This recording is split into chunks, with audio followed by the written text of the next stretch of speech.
বাস কখন আসবেন? সময় প্রায় হয়ে গিয়েছে, আর 5 মিনিটের মধ্যে মনে হয় চলে আসবেন। এই নে বাবা, এই খাবারটা রাখ, ওখানে যে খেসে নে। আহ কাকা, আমরা তো আছি, আমাদের কাছে খাবার আছে, আমরা দিবানে।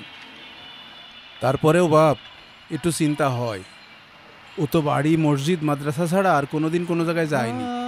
6-7 ঘন্টা জার্নি করে যাবে, এই জন্য একটু চিন্তা হচ্ছে আজকে। আহ কাকা, ওর সাথে আমরা প্রাইমারিতে একসাথে পড়ছি, ও আমাদের ভাইয়ের মতো না, ও তো আমাদের বন্ধু হয়, আমরা দেখে শুনে রাখবানে কাকা।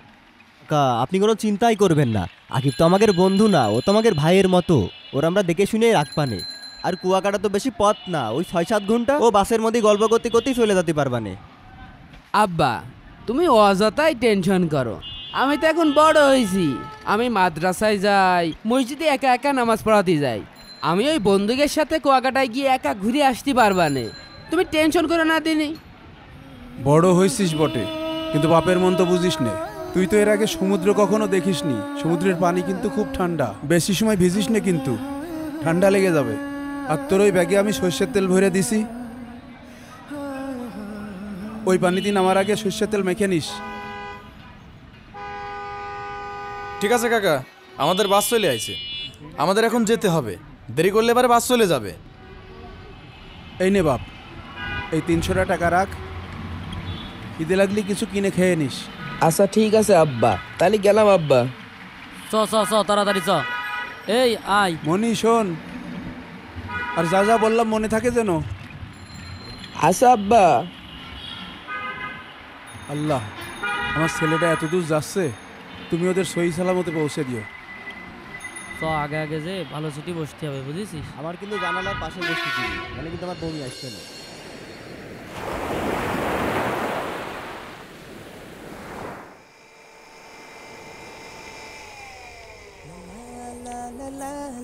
ওরে আল্লাহ, আল্লাহ রে কি নিয়ামত, এ কত বড় নদী! আমি তো জীবনেও ভাবিনি যে আমার এই 2 চোখ দিয়ে এত সুন্দর কিছু দেখতে পারবো। এই যে ভাই আপনার ভাড়া।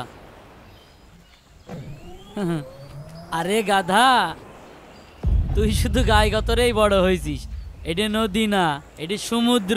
সমুদ্র কি এত বড় সমুদ্র?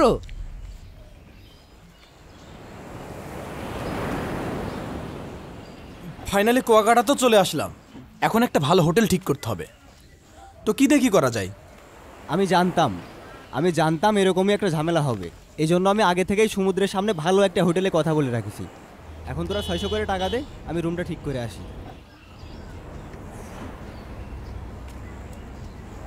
এই নে আমার 600 টাকা, একদম ঝামেলা ছাড়া, এখন শুধু রিল্যাক্স হবে। এই নে আমার 600 টাকা, তাড়াতাড়ি হোটেল ঠিক কর, গিয়ে আরাম করি। আচ্ছা 600 করে তো দিলি, আর 200 করে টাকা দে, যাতে সবার নাস্তাটা হয়ে যায়।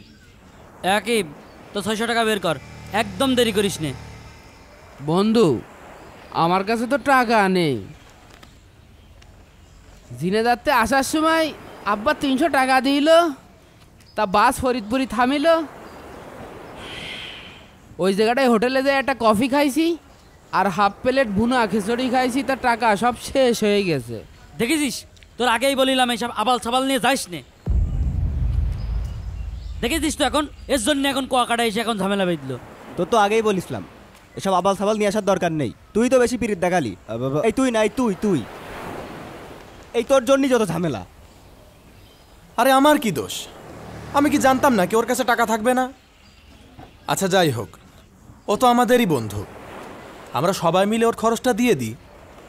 আমি বুঝলাম না, তুইও তো পিরিত দেখাচ্ছিস কেন? ও কি তোর মারপেটের ভাই নাকি? আচ্ছা এক কাজ কর, তুই হোটেল ঠিক কর, আরে তুই আমাদের ব্যাগগুলো নিয়ে হোটেলের ভিতরে রেখে আয়, যা। তোরা আমার কুয়াকাটায় নিয়ে আসলে কি করতি? না নিয়ে আসে জিনাদায় রেখে আসতি, এই জায়গাটায় নিয়ে এসে তোরা আরাম করে অপমান করছিস। তুই গরিব মানুষ, তোর আবার অপমান কি রে? তুই এখানে আসার আগে ভাবিসনি যে তোর এই অবস্থা হবে? তোর টাকা নেই, তুই চেহারা দেখাতে আসিস এখানে? আরে এত বাড়াবাড়ি করিস কেন? ও ইমাম মানুষ, তারপর আমাদের বন্ধু, ওকে একটু মান সম্মান রাখতে দিবি। ওর আবার মান সম্মান কি রে? এই কুয়াকাটায় আসতেই মাল লাগে, মাল। যার মাল নেই তার একটু চুপ করে থাকা উচিত। আমি আল্লাহর উপর ভরসা করে এখানে আইছি, তোরা যত খুশি অপমান করবি কর, মনে রাখিস আমারও দিন আসবে কিন্তু। আরে তুই চুপ কর তো, তুই যদি আমাকে কথা শুনিস তাহলে থাকে, তা না হলে বাচ্চাদের চলে যা। বড় বড় কথা করছে, উনি এই কুয়াকাটায় এসে সততা মারাচ্ছে। আরে তোরা থাম দিনি, আমরা এখানে আইছি ঘুরতি, তোরা এত নেটা করছিস কিসের জন্য? আমি একটা জিনিস কিছুতেই বুঝি নে, তুই সব সময় ওর পক্ষ নিয়ে কথা বলিস, ওর জন্যই তোরা তো পিড়ি তুতলে ওঠে কি জন্যই। এই আজ ঝামেলা করিস না তো, যা ব্যাগগুলো নিয়ে হোটেলের ভিতরে রেখে আয়, যা তো ভাই যা, এত ঝামেলা আর ভালো লাগে না। আকিব, তুই কিছু মনে করিস না, তুই হোটেলে চল, আর আমি তো তোর সাথেই আছি, চল। এই এখান দাঁড়িয়ে আর গেজি করিস না তো, এনে এনে ধর ব্যাগ ট্যাগ ভিতরে থোয়াই, যা। বন্ধু আরে যা। তাহলে আমার ব্যাগটাও নে, এই নে ধর। এই চল তো চল, ভিতরে আয়। অনেক টায়ার্ড লাগছে আর তুই ঝামেলা করিস। আয়। আরে চল না, তুই তো বেশি বুঝিস কেন।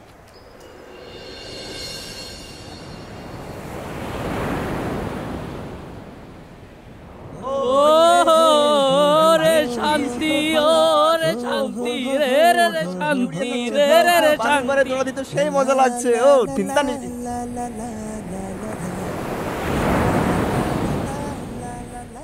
আহ কি বিশাল সমুদ্র, একেবারেই মন জুড়িয়ে যাচ্ছে। জানিস এখানে যদি কেউ গার্লফ্রেন্ড নিয়ে আসে তার এক মুহূর্তেই মনটা ভরে যাবে। আহা, আরে গার্লফ্রেন্ড থাকলে কি তোদের সাথে আসতাম? আমি তো গার্লফ্রেন্ড নিয়েই এখানে আসতাম আর উড়াল দিতাম। বন্ধু, পানির থলথলানি দেখে তো আর আমার আর সহ্য হচ্ছে না, তোরা কখন নামবি? আরে আকিব, কুয়াকাটা ঘুরতে এসেছিস ঠিক আছে, কিন্তু এত উত্তেজিত হচ্ছিস কেন? তুই যে একজন ইমাম, সেটা কি ভুলে যাচ্ছিস? এই ভগলু মৌলবি, তুই এত বেশি বুঝিস কেন রে? এখানে সবচেয়ে বেশি টাকা দিছি আমি, আর তুমি ফাও ফাও ঘিরে বেড়াবা না? তোমার এসব কথা মনে থাকে না না? বন্ধু, আমি তো তোদের কাছে আগেই কইছি আমার কাছে টাকা নেই, পরে হাতে টাকা হলি তোকে টাকা সব শোধ করে দিবানে। তুমি ইমামতি করে পাও 4,000 টাকা, তোমার আমার টাকা শোধ করতে হলে 8 মাস সময় লাগবে। তোর আগেও 11,000 টাকা দিছি, তুই ফোন কিনতে পারছিলি না, তোর দিলাম 5,000 টাকা। মাওলানা ভর্তি হওয়ার সময় দিলাম 6,000 টাকা। আবার এই যে এখন ঘুরে বেড়াচ্ছিস, তুই এত টাকা কিভাবে দিবি? বন্ধু, জিনেদারতে এত কষ্ট করে বাসে করে সমুদ্র দেখতে আসলাম, এই ঠান্ডা পানিতে আমি একটু গোসল করবো না? তোরা এরকম করছিস কে? গোসল করবি? তুই যদি গোসল করতে যাস তাহলে আমাকে মোবাইল, মানি ব্যাগ, টাকা পয়সা, স্যান্ডেল কিনা ভাড়া দেবে। এই তুই আরাম করছিস কেন? এইভাবে অপমান করছিস কেন? তুই কি ভুলে যাচ্ছিস ও মসজিদের একজন সম্মানিত ইমাম? আরে ওই ইমাম বলেই তোর এত সম্মান দিচ্ছি, বাসে করে টেনে নিয়ে আসলাম, হোটেলে থাকতে দিলাম, খাতে দিচ্ছি, আবার এসে কি সম্মান চাই ও? এই ইমামের খরচ দিতে যাই যদি আমরা ফকির হয়ে যাই তাহলে তো মুশকিল। আর তুমি এত পীড়িত দেখাচ্ছ কে? হ্যাঁ, আচ্ছা এরাম করছিস কেন? ও তো আমাদের সাথেই এসেছে, আমাদের নিজেদের জন্য তো খরচ হচ্ছেই, ওর জন্যও না হয় একটু করলাম। তোরা সমুদ্রের পার নিয়ে এসে আমার সাথে এরম ব্যবহার করছিস কে? আমার কাছে টাকা পয়সা নেই বলে আমি কি বন্ধু হওয়ার যোগ্যতাও হারাই ফেলেছি? তুই কোনো কথা কইস নি, তুই টাকাও দিতে পারিস নি, তোর কোনো কথাও আমরা শুনবো না। যেদিন তুই টাকা দিতে পারবি সেদিন তুই কথা কবি। আজ আমরা টাকা দিয়েছি, আমাদের কথা আজ তুই শুনবি। এই তোরা এত ঝগড়া করছিস কেন? আমরা এখানে বেড়াতে এসেছি, এত কথা বাড়ানোর কি আছে? ও আমাদের টাকায় খাচ্ছে, আমাদের টাকায় ঘুরতেছে, আবার আমাদের উপরে দাপট দেখাবে, এটা তো মাইনে নেওয়া যায় না। বন্ধু, তোরা যা কবিনি আমি তাই শুনবানে, কিন্তু আমার এতটুকুই চাওয়া, এই সমুদ্রের পানিতে আমার একটু গোসল করতে দে। তুমি গোসল করবা? তুমি গোসল করলে আমাকে মালপাতি পাহারা দেবে কিনা? তোমার পকেটে যেদিন মাল হবে সেদিন তুমি গোসল করো। এখন তুমি যে আমাকে জিনিসপাতি পাহারা দাও গা, যাও ওই জায়গায় দেবো সোগা, যাও। আমি গরিব হতে পারি, কিন্তু আমারও মান সম্মান আছে, কেউ না দেখুক উপরে ওই আল্লাহ দেখছে। আল্লাহর দোহাই দিয়ে আর কতদিন চলবি? শোন, জীবনে টাকা ছাড়া কিছুই হয় না। উনি একদিন বিচার করবে। আকিব, তুই কিছু মনে করিস নে, আমি তো তোর পাশেই আছি, ওরা যা বলে বলুক গো, ও তুই কিছু মনে করিস নে। যা ওই জায়গাতে বসে থাকবি, আমাকে জিনিসপাতি পাহারা দিবি। আর শোন, একটা জিনিসপাতি যদি আমাকে হারায় না, তোর একদম থেকে ছেড়ে দিবা না, বুঝতে পারছিস? ঝামেলা করিস না। চল আমরা গোসল করি। আর আকিব বন্ধু তুই যা, যাইয়ে জিনিসপাতিগুলো একটু দেখে রাখিস। এনে ধর, নে আমার এই গামছাটাও ধর, আর এনে ফোন, এনে স্যান্ডেল নিয়ে ফোনটা সাবধানে রাখিস। এই চল চল চল চল। যা। এই, ঠান্ডা পানি রে বন্ধু।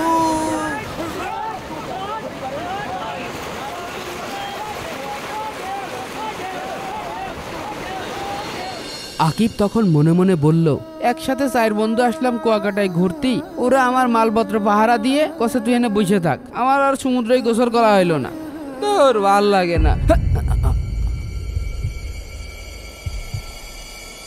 শোন বাপ, আল্লাহ মানুষকে এমনভাবে সৃষ্টি করেছেন সবসময় সে কারো না কারো দাসত্ব করবেই। তবে তোর কাছে এ ব্যাপারে 2টো অপশন আছে। কিসের অপশন আব্বা? প্রথম অপশন হলো আল্লাহর দাসত্ব করা, অর্থাৎ আল্লাহর বিধিবিধান মেনে চলা। আর দ্বিতীয় অপশন হলো গায়রুল্লাহ বা আল্লাহ ছাড়া অন্য কিছুর দাসত্ব করা। আব্বা এ গায়রুল্লাহ মানে কি আব্বা? গায়রুল্লাহর মানে হলো আল্লাহর বিধান ছাড়া অন্য কিছু মেনে চলা। অর্থ, টাকা, পয়সা, লোভ, ক্ষমতা, মোট কথা আল্লাহর বিধান ছাড়া অন্য কিছু মেনে চলার নামই হলো গায়রুল্লাহর দাসত্ব করা। তাহলে কি আব্বা আমার বন্ধুরা গায়রুল্লাহ দাস হয়ে গেছে? হতে পারে। আল্লাহর বিধান ছাড়া অন্য কিছু মেনে চলাই তো গায়রুল্লাহর দাসত্ব করা। তবে মনে রেখো, আল্লাহর দাসত্ব করলে তুমিও শক্ত থাকবে, তোমার মন ইমানও শক্ত থাকবে, কোনো হতাশাই তোমার কাছে এসে পাত্তা পাবে না। আরে দেখ দেখ, পাগলটা মনে হচ্ছে কার সাথে কথা কচ্ছে, এমন ভাবে হাত নাড়াচ্ছে মনে হচ্ছে ওর পাশে কেউ আছে, এমন পাগল। আরে ওর আব্বা তো সময় কইলো ওই ওর মাথায় একটু সমস্যা আছে, এই জন্যই তো এরকম অদ্ভুত আচরণ করছে। পাগল পাগল যে খন্তে নিয়ে আইছি রে আমরা, সে কথা আর কইস নে। তাহলে আব্বা আমি এখন কি করব? তুমি আল্লাহর দাস হয়ে যাও, আল্লাহ তোমার বন্ধু হয়ে যাবে। তাহলে দুনিয়াতেও শান্তি পাবা, আখেরাতেও শান্তি পাবা। এ দুনিয়ায় আল্লাহর বিধানে চলার চেয়ে বড় শান্তি আর কোথাও নাই। আব্বা তোমার কথা শুনে আমার মন ভালো হয়ে গেছে। আমি আমার বন্ধুদের কোনো কথা শুনবো না, শুধু আল্লাহর কথা শুনবো। হ্যাঁ হ্যাঁ আব্বা, আব্বা কোনে গেলে তুমি আব্বা? হ্যাঁ আব্বা কোনে হারাই গেল? আরে ওর কথা বাদ দে, এই 4 ঘন্টা ধরে গোসল করছি, খিদে লেগে গেছে, চল হোটেলে যাই। চল চল চল তাহলে হোটেলে যাই। এ আকিব, এই কাপড় চোপড় কটা নেড়ে দে, আর একটু গোসল করলি যা ভালো লাগতো, বিরাট ভালো লেগেছে আমার কাছে। ও হ্যাঁ, আকিব তার বন্ধুর কাপড় চোপড় নাড়তে চায় না এবং রাগে নিচে ফেলে দেয়। পারবো না, আজকের থেকে আমি এত করে কোনো কাজ করতে পারবো না। হঠাৎ কেন আকিব এমন করছে? তোরা যদি আমার কুয়াকাটা রেখেও যাস, যা। কিরে, হ্যাঁ এই মৌলবি এরকম চেটে গেল কি করতি? এ তুই কাপড় ফেললি কে এইভাবে? তুই কাপড় ফেললি কে? আজকে সারাদিনই তোকের ব্যবহার দেখে আমি একটা জিনিস বুঝতে পারিছি, যে তোরা আমার বন্ধু বলেই মনে করিস না। তোদের কাছে বন্ধুত্বের মানে হলো টাকার অহংকার দেখানো, দারিদ্রতা নিয়ে মজা করা। আর তোরা তো মজা করার মানুষ পাচ্ছিলি না, এই যে আমার পাইছিস, এখন আমার সাথে মজা করছিস। আমি কি মজা করার মানুষ? তোদের এই আধুনিকতার চোখে আমি তো তোদের বন্ধু হয়ে উঠতে পারিনি। তোরা তো রঙিন চশমা পরে রয়েছিস, তোদের এই আধুনিকতার চোখে আমি কি তোদের বন্ধু হতে পারি? পারি না তো। আমি তো জানতাম বন্ধুত্ব মানে হলো একে অন্যকে সাহায্য করা। আমি বিপদে পড়েছি, তোরা আমি হেল্প করবি, তোরা বিপদে পড়েছিস আমি তোদের হেল্প করব। কিন্তু এখন দেখলাম তার উল্টোটা। তোদের বন্ধু হতে হলে টাকা থাকা লাগে, যার যত টাকা আছে বন্ধুত্বর মাঝে তার তত সম্মান বেশি। বন্ধু, আমি গরিব হতে পারি, কিন্তু আমার ইমামতির 4000 টাকা আমার কাছে যে সুখ দেয়, তোদের 10,000 টাকাও সেই সুখ দেয় না। আমি ইমামতি করি বলে তোরা আমাকে নিয়ে ঠাট্টা করিস। তোরা বুঝিস একজন ইমাম হতে হলে কি লাগে? তা তো তোরা জানিস নে। এই জন্য আমি তোদের কাছে খারাপ। আজকে সারাটা দিন তোদের সাথে যে আমি থাকলাম, তোরা আমার সাথে কি করলি? ট্রলারে চললি, স্পিড বোটে চললি, মোটর সাইকেলে চললি, আবার মজা করে সবাই গোসলও করলি। কই তোরা 3টে মানুষ একটা বারও কি কইছিস বন্ধু চল গোসল করে নে? কইছিস? আকিবের বন্ধুরা সবাই নিস্তব্ধ হয়ে আছে। আমাদের কি করলি? এই জামা প্যান্ট টানালি, পাহারা দিয়ালি, আমি কি দারোয়ান নাকি যে এইগুলো পাহারা দেব? তোরা যদি আমার সত্যি বন্ধু মনে করতি তাহলে আমার এই সরলতাকে তোরা সম্মান করতি, এভাবে অপমান করতি না।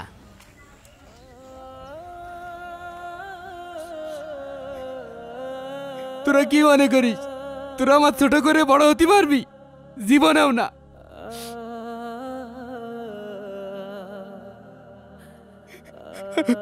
আজকের এই অপমান আমার সারা জীবনের শিক্ষা হয়ে থাকবে। আমি মসজিদে ইমামতি করি বলে তোরা আমার পদে পদে অপমান করিস। তোরা কি জানিস ইমাম হোসেনি আমি আমার নিজের লোভ লালসা সব ত্যাগ করে দিয়েছি। এই যে আজকে সমুদ্র দেখতে আইছি, এটা তোর কাছে সমুদ্র মনে হতে পারে, কিন্তু আমার কাছে আল্লাহর একটা রহমত। তোরা সমুদ্র দেখে মজা নিচ্ছিস আর আমি আল্লাহর সৃষ্টি দেখছি আর আল্লাহ শুকরিয়া আদায় করছি যে আল্লাহ কিভাবে বানিয়েছে এটা। একটা কথা সবসময় মনে রাখবি, বন্ধুত্ব টাকার সম্পর্ক না, অন্তরের সম্পর্ক।